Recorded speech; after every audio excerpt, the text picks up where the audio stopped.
Tem hora que Deus não grita. Ele puxa a gente para o canto, chama a gente e fala bem baixinho. Graça e paz aprofundados.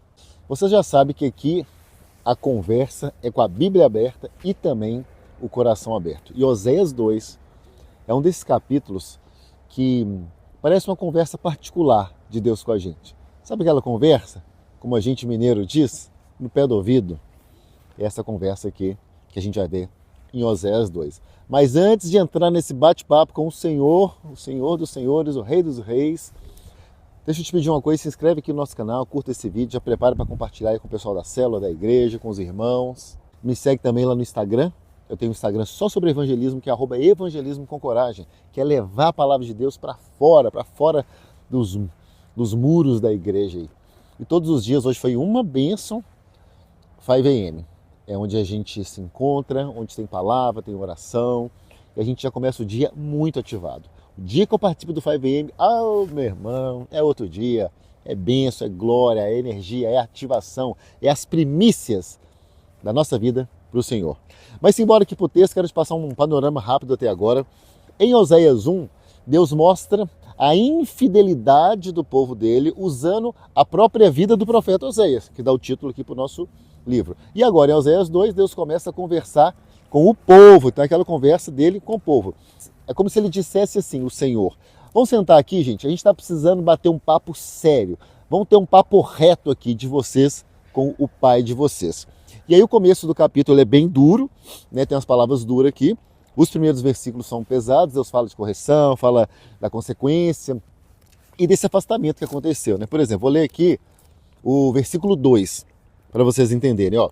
Repreendam sua mãe, repreendam-na, pois ela não é minha mulher e eu não sou seu marido, que ela retire do rosto o sinal de adúltera e do meio dos seios a infidelidade. Então olha só, entenda isso aqui. Deus aqui ele não está rejeitando Israel por rejeitar, não. Ele está mostrando que aquela relação que eles tinham virou uma relação de aparência, uma relação de mentira. O povo chegou ao ponto de atribuir a prosperidade dele a outros deuses. Eles achavam que as coisas, que a prosperidade vinha de Baal, vinha do sistema, vinha das alianças erradas que eles fizeram. E aí a gente seguindo aqui no texto, Deus vai comprovar isso enfatizando no versículo 8, olha o que está escrito. Ela não reconheceu que fui eu quem lhe deu o trigo, o vinho e o azeite, quem a cobriu de ouro e de prata, que depois usaram para Baal. Então olha só, gente, se coloca no coração de Deus, se entrega para o povo azeite, ouro e prata, e eles dedicam para Baal. Agora, na nossa vida, vamos trazer para a nossa vida. Quantas vezes a gente também não faz isso? A gente acha que às vezes uma vitória nossa foi na nossa força, foi na nossa estratégia, na nossa sorte, e aí a gente esquece de Deus. Ou seja, a gente está entregando para o mundo a bênção de Deus, e está entregando para o mundo. Seguindo então o capítulo, né, agora vem aquela parte que o texto ele vai mudar de tom. Né? Quero trazer para vocês um outro ponto aqui, que a partir do versículo 14 ele muda, que eu achei muito interessante. Vou ler para vocês o 14, ó. Versículo 14. Portanto, agora vou atraí-la, vou levá-la para o deserto e falar-lhe com carinho. Então olha isso, o que está acontecendo aqui? Deus não diz assim, ó, eu vou castigar, eu vou humilhar, eu vou destruir. Tem gente que até hoje acha que Deus é tirano, é aquele Senhor que fica lá no céu assim, com o dedo apontado, esperando um para castigar. Não. Ele diz justamente o contrário, ele diz assim, eu vou te atrair, porque o deserto aqui, para Deus, não é um local de punição, é retirar o povo das distrações. É Deus falando assim, ó, lá onde não tem barulho, lá onde não tem recurso para você, onde não tem atalho, lá vocês vão ter condições de me escutar. E aí eu vou poder falar com vocês. E você hoje? Você hoje está passando por algum deserto na sua vida? Está passando por alguma situação de deserto, seja em alguma área, algum setor da sua vida? Porque às vezes Deus ele tira algumas coisas da gente, não porque ele odeia a gente, não. Mas porque essas coisas estavam ocupando o espaço dele. Estavam ocupando espaço que não deveria ocupar. Porque Deus ele quer nos disciplinar e ele só disciplina quem ele ama, ele quer nos educar. Deserto não é lugar de moradia, é um lugar de passagem muitas vezes necessário. E se a gente aprende a lição no deserto, a gente sempre sai muito mais forte do deserto. Falo para vocês que já participei, já passei por alguns desertos, saí muito melhor. Dando sequência aqui, irmão, versículo 15, eu também anotei muito. Eu vou ler antes aqui para vocês, depois eu comento. Ó. 15. Ali devolverei a ela as suas vinhas e farei do vale de Acor uma porta de esperança. Ali ela me responderá como nos dias de sua infância, como no dia em que saiu do Egito. Então, o que era o Vale do Acor?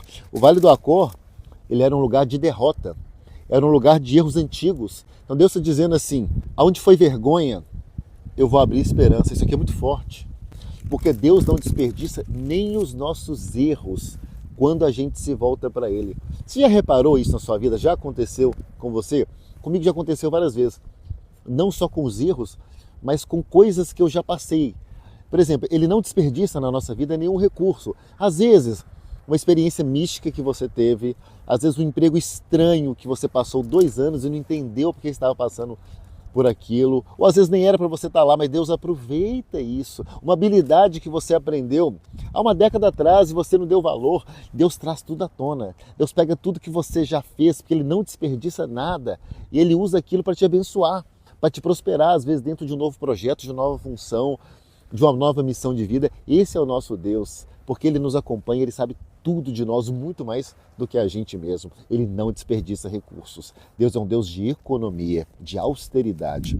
Oh, gostou dessa palavra? Gastei, austeridade.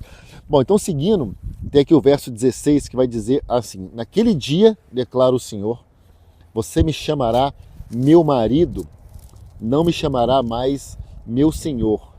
Então o que acontece? O relacionamento, ele estava distante, ele estava frio, estava um relacionamento religioso, Senhor.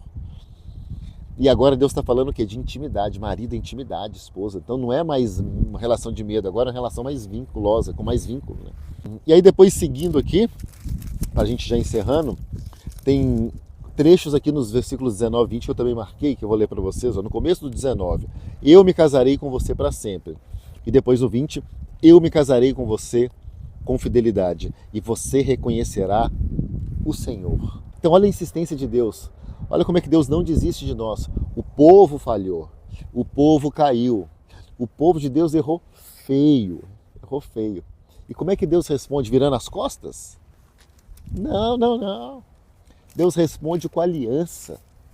É porque nosso Deus é um Deus de amor, é um Deus misericordioso. É um Deus que não desiste. Eu sei que você talvez, eu estou sentindo isso no meu coração para falar com alguém que está assistindo esse vídeo. Talvez você hoje está com muita vergonha de algo que você fez e você acha que Deus te abandonou. Mas eu quero te falar que é muito pelo contrário. Deus, Ele quer você do jeitinho que você está, para que Ele possa te restaurar. Então, nesse momento, eu te falo, abra a porta da sua vida, abra a porta do seu coração para Deus, porque Ele vai entrar, Ele vai consertar todas as gavetas que estão desordenadas, todas as gavetas que estão bagunçadas, toda a bagunça da sua vida, Ele vai entrar. Então se abra para Ele, se abra, trazendo para a nossa vida isso. Esse texto, Oséias 2, nossa, um dos textos mais fantásticos da Bíblia. Oséias, ele ensina uma coisa simples, só que muito profunda para a gente. Às vezes, quando tudo fica mais quieto na nossa vida, quando algumas coisas são tiradas, né, quando a gente vai para o deserto, quando a vida desacelera, não é um abandono de Deus, é um convite. É um convite para você voltar para o seu essencial, para o seu devocional, talvez para o 5am, para você ouvir de novo, para lembrar quem é Deus e quem a gente é em Deus. Porque a gente em Deus, a gente em Cristo, a gente é muito mais. A gente sozinho, isolado, em pecado, distante, frio, a gente não é nada. A gente precisa ser enxertado na videira verdadeira. Então o texto aqui mostra que Deus não desiste fácil, Ele corrige sim, mas Ele reconquista, Ele quer te reconquistar. E quando Ele leva para o deserto, não é para nos perder, não, é o contrário, é para nos restaurar e a gente voltar mais inteiro para fazer aquilo que Ele nos fez para fazer aqui na terra. Quero orar por você, Senhor, obrigado. Obrigado, Senhor, porque muitas vezes, como diz aquela música, o Senhor muda as coisas de lugar, Jesus. O Senhor entra e muda tudo. Então muda, Senhor. Se é necessário mudar, entra, muda, estamos abertos. Eu sei que o Senhor nos ama e o Senhor quer nos restaurar. O Senhor ama os seus filhos e o Senhor é fiel. Obrigado, Senhor, pela tua fidelidade. Pai, faça em nós a tua obra. Estamos aqui de coração aberto para que o Senhor entre e faça em nós a tua morada e todas as reformas necessárias para que a gente saia renovado, novo, para brilhar dentro daquilo que o Senhor reservou para nós. Muito obrigado, Senhor, pelo teu amor. Nós te agradecemos em nome de Jesus. Amém. Então aproveite e compartilhe esse vídeo com alguém que precisa dessa mensagem. Tem um amigo seu que você vai lembrar dele agora, que precisa dessa mensagem. Amém. Até amanhã.